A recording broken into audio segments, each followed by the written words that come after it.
सरीखे प्रखर तबाही लाती है। बाढ़ आपदा क्षणिक रूप में मानव सम्मुख आती है। बाढ़ आपदा क्षणिक रूप में मानव सम्मुख आती है। जल प्लावन सैलाब सरीखे प्रखर तबाही लाती है। जल प्लावन सैलाब सरीखे प्रखर तबाही लाती है। बाढ़ आपदा क्षणिक रूप में मानव सम्मुख आती है। बाढ़ आपदा क्षणिक रूप में मानव सम्मुख आती है।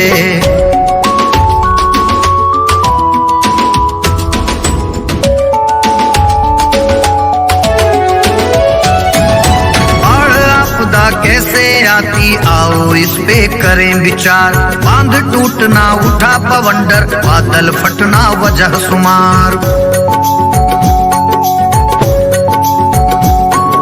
बाढ़ आपदा कैसे आती आओ इस पे करें विचार। बांध टूटना उठा बवंडर, बादल फटना वजह शुमार।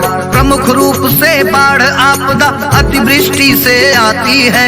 प्रमुख रूप से बाढ़ आपदा अतिवृष्टि से आती है। बाढ़ आपदा क्षणिक रूप में मानव बाढ़ प्रेरक विद्यालय आपदा प्रबंधन समिति आदर्श मध्य विद्यालय कुंजा निगलबैठ जिला किशनगंज से हूँ। सुरक्षित शनिवार का आज का विषय बाढ़ से बचाव के बारे में कहना चाहती हूँ कि सरकार और नागरिकों को मिलकर बाढ़ रोकने के उपाय तैयार करने चाहिए। बाढ़ आने पर उठाए जाने वाले कदमों के बारे में उचित जागरूकता फैलाई जानी चाहिए। चेतावनी प्रणाली स्थापित की जानी चाहिए ताकि लोगों को खुद को बचाने के लिए पर्याप्त समय मिल सके। इसके अलावा जिन क्षेत्रों में बाढ़ की संभावना अधिक होती है वहां बाढ़ स्तर के ऊपर ऊंची इमारतें होनी चाहिए। धन्यवाद।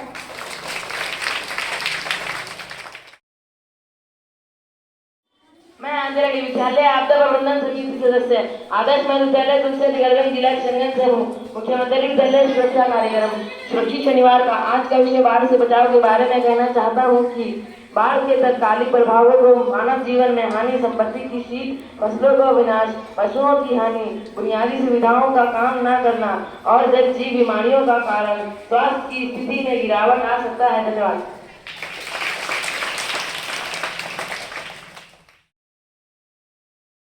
विद्यालय आपदा प्रबंधन समिति निगलगंज जिला किशनगंज से हूँ। सुरक्षित शनिवार का आज का विषय बाढ़ से बचाव के बारे में कुछ कहना चाहता हूँ। भाषा पानी में पैदल ना चले, पानी में डूबे रास्ते में गाड़ी ना चलाए। बच्चे पानी में आपकी गाड़ी अगर डूब जाए तो तुरंत गाड़ी छोड़ के ऊंचे इलाकों की ओर जाए। गिरे हुए बिजली के तार से बहुत सावधान रहे। सांप तथा अन्य जानवर आपके घर में घुस सकता है, उसको वहाँ मार दे। धन्यवाद। प्रबंधन समिति सदस्य आदर्श मध्य विद्यालय तुलसी निगलगंज जिला किशनगंज से हूँ। आज का सुरक्षित शनिवार का विषय बाढ़ से होने वाले खतरे के बचाव के बारे में कहना चाहती हूँ।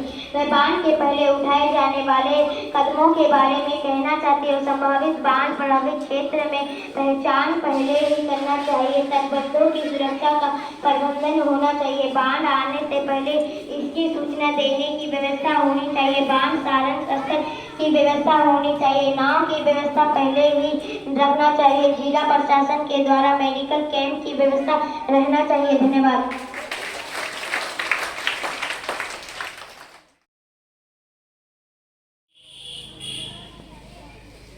सामाजिक भागीदारी आपदा पर भारी। आपदा नहीं होगी भारी यदि हम कर ले पूर्व तैयारी।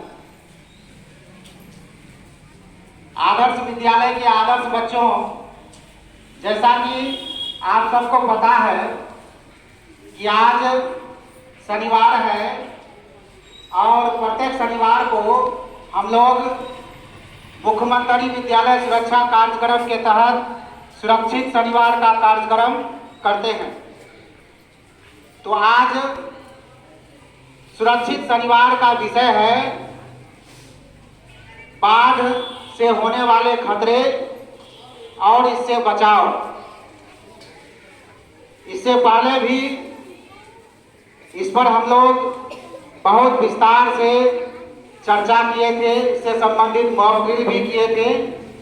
आज फिर इसको हम दोहरा देते हैं ताकि सभी के दिमाग में यह रहे, इसे याद रहे, अगर हम बाढ़ जैसी आपदा में फंस जाएं तो उसे बचकर कैसे निकले, ये सारी बातें हमें ध्यान में रहनी चाहिए।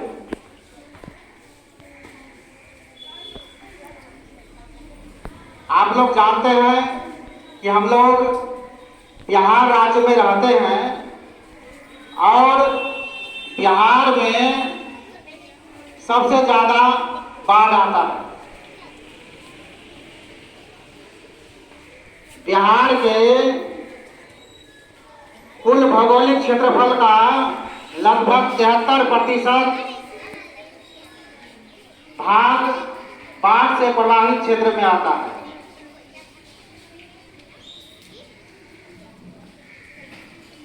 राज्य के 28 जिले बाढ़ से प्रभावित होते हैं और खासकर जो नेपाल से सटे क्षेत्र हैं, मैदानी इलाके हैं, वहां उस क्षेत्र में सबसे ज्यादा बाढ़ आती है। कोसी, महानदी, गंडक, बूढ़ी गंडक, कमला, बलान, गंगा, ये सारे बिहार की नदियां हैं जिसमें बाढ़ आती है और पूरा तहस नहस कर देता है। कुछ आंकड़े हमारे पास है। 2004 में बाढ़ आई थी, बागमती नदी, बूढ़ी गंडक, कमला, बलान, इन नदियों में बाढ़ आई थी जिसमें 885 लोग बाढ़ के चपेट में, मतलब उनकी मृत्यु हो गई थी। करीब 52 से 55 लाख रुपए का बर्बादी हुआ था।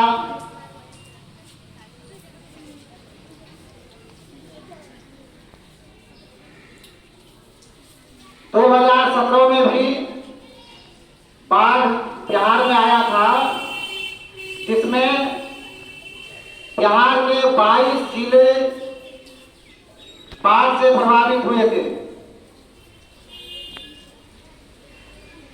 करीब 8,419 गांव बाढ़ से प्रभावित हुए थे और बहुत ज्यादा क्षति हुआ था। तो कहने का मतलब है कि अचानक बाढ़ अगर आ जाए तो हम इससे कैसे बचें। इसके बचने के उपाय हमें जानने चाहिए ताकि जब विपत्ति आए तो हम इससे बचकर कैसे निकले, यह जरूरी है। तो 3 स्थिति होती है। बाढ़ से पूर्व हम क्या तैयारी करें और बाढ़ के दौरान क्या तैयारी करें और बाढ़ के पश्चात क्या तैयारी करें। तो हमें तैयारी करके कुछ रखना है पहले से। तो बाढ़ से पूर्व हम क्या तैयारी करें। तो बाढ़ से पूर्व तैयारी करने के लिए हमें अपने घर में कुछ तैयारी करके रखनी है। जैसे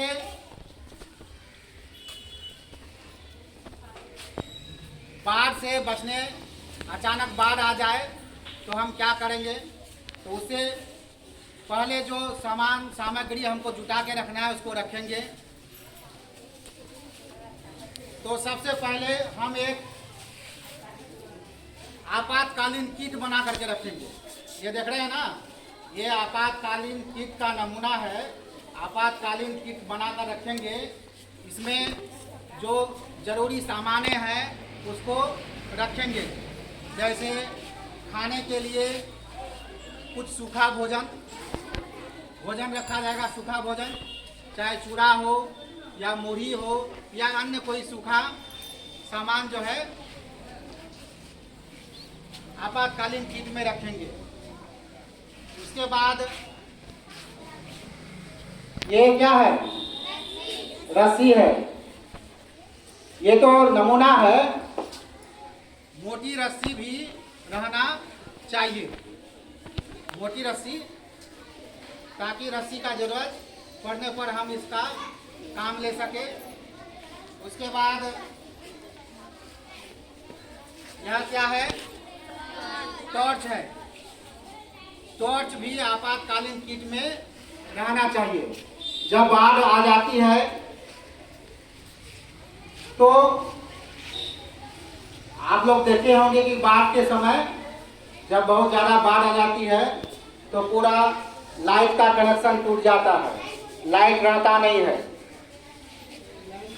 तो हमें टॉर्च भी आपातकालीन किट में रखना है, ठीक है। उसके बाद यह देख रहे हैं क्या है? माचिस। माचिस की भी आवश्यकता पड़ सकती है।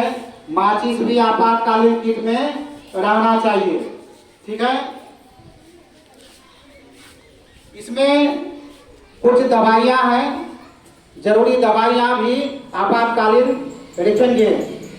यह देख रहे हैं ना, ये फास्ट किट है। जरूरी दवाइयाँ भी जो है एक किट बनाकर रखेंगे, ठीक है। उसके बाद यह देख रहे हैं ना क्या है? चाकू है। चाकू भी रहना चाहिए। इसके अलावा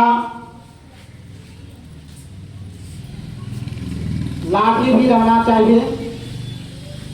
और जितनी भी, और एक बात, हो सके तो लाइफ जैकेट भी हम रखें घर में, ताकि अगर हमको कहीं पानी में उतरना पड़े तो लाइफ जैकेट को पहन करके उतरेंगे तो पानी में डूबेंगे नहीं, ठीक है। और मान लेते हैं बाढ़, अब दूसरी स्थिति पर आते हैं। बाढ़ आ गया, मतलब बाढ़ के समय हम क्या करेंगे? हमारे घर के चारों तरफ पानी ही पानी है। हमें घर से बाहर निकलना है, कहीं सुरक्षित स्थान में जाना है, तो सुरक्षित स्थान में हम जाएंगे कैसे? तो यह भी व्यवस्था रखेंगे। देख रहे हैं ना, ये जो है इस तरह से, अगर हमारे घर में खाली बोतल रहता है, खाली बोतल को कमर में पूरी तरह से अच्छी तरह से बांध लेंगे। और ये ध्यान रहे कि बोतल का ढक्कन बंद किया हुआ रहे और ढक्कन नीचे की ओर हो, ठीक है। कमर में बांधकर बोतल, अगर हम पानी में उतर जाते हैं तो हम पानी में डूबेंगे नहीं, ठीक है। तो खाली बोतल को भी रखना है, ताकि इसकी आवश्यकता पड़े तो हम इसको कमर में बांधकर, अगर हमको सुरक्षित स्थान में जाना है, पानी को पार करना है, तो इस तरह से हम बोतल बांध कर भी पानी को पार कर सकते हैं, जा सकते हैं। इसके अलावा आप देख रहे हैं, यह देख रहे हो ना, ये तेल का डब्बा है। तेल का डब्बा भी हम उपयोग कर सकते हैं, यह शरीर में बांध कर हम जा सकते हैं, ठीक है। देख रहे हो ना। और इसके अलावा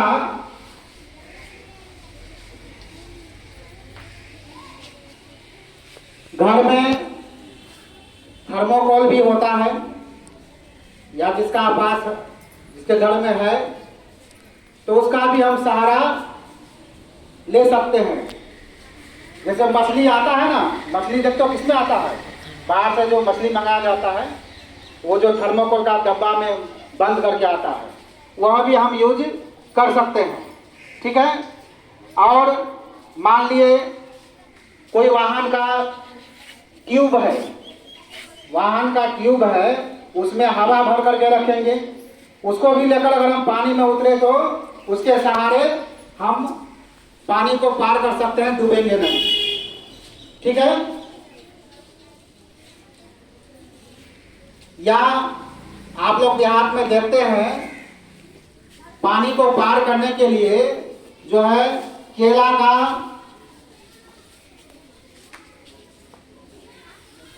थूम बनाकर, केले के पौधे का थूम बनाकर जो है उसको एक साथ बांध करके जो है पानी पार करने में उपयोग किया जाता है। क्या कहा जाता है उसको?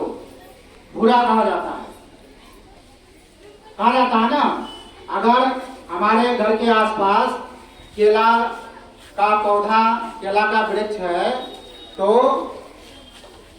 उसको भी हम कई केले के वृक्ष को काटकर एक साथ बांधकर उसकी सहायता से भी हम पानी को पार कर सकते हैं। ठीक है। अब एक बात, मान लो कोई बच्चा पानी में डूब रहा है, देख रहे हो, तो उसको बचाओगे कैसे?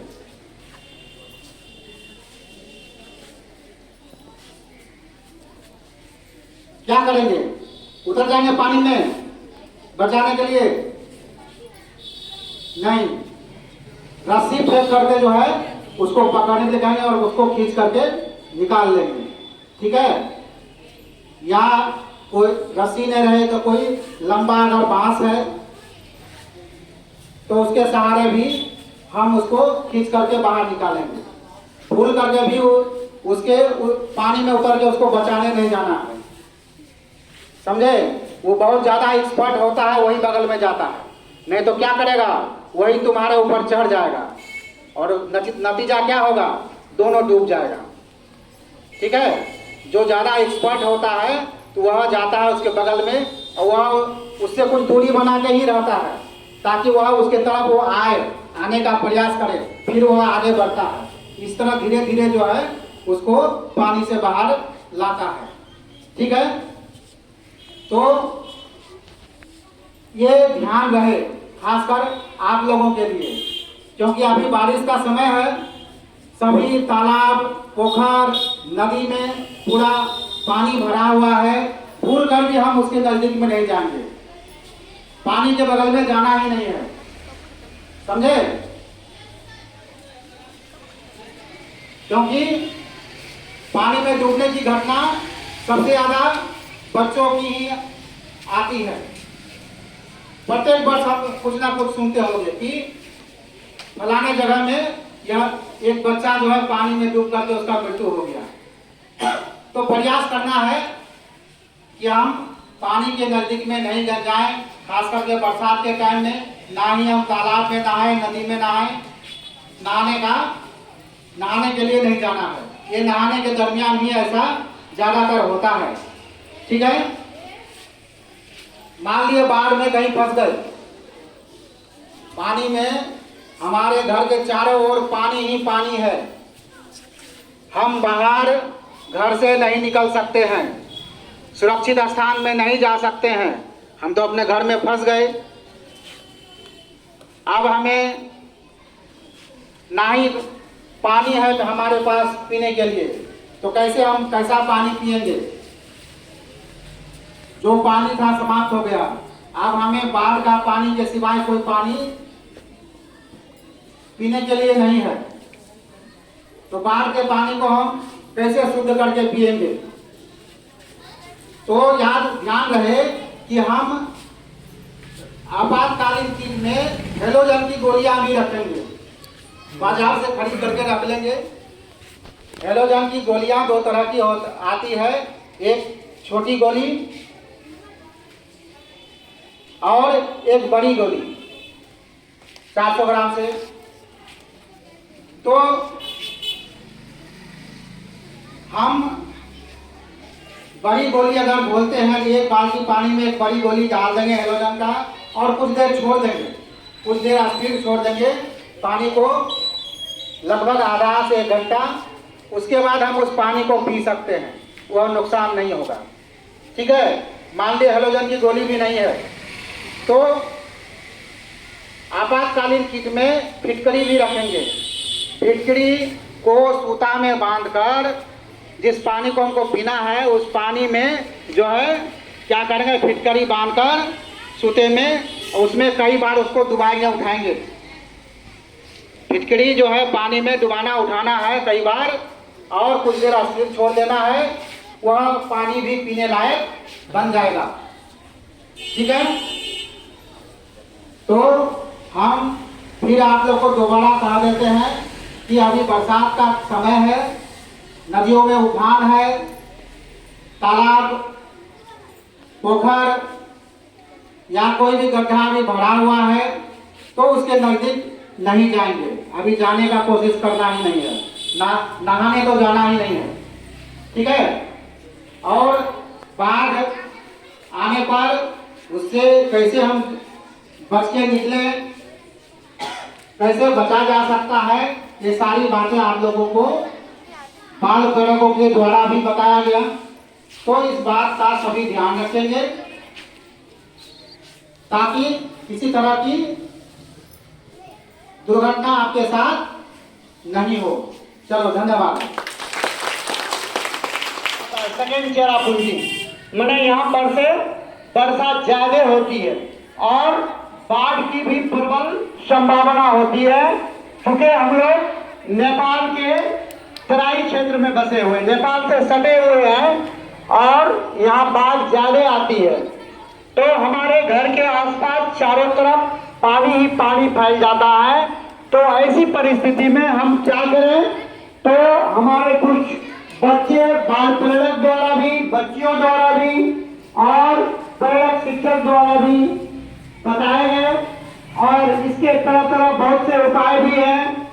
और हम लोग जो भी सीखे इस उपाय को, सबसे पहले मान लीजिए घर के चारों ओर पानी है, कहीं दूसरी जगह जाना है तो क्या करना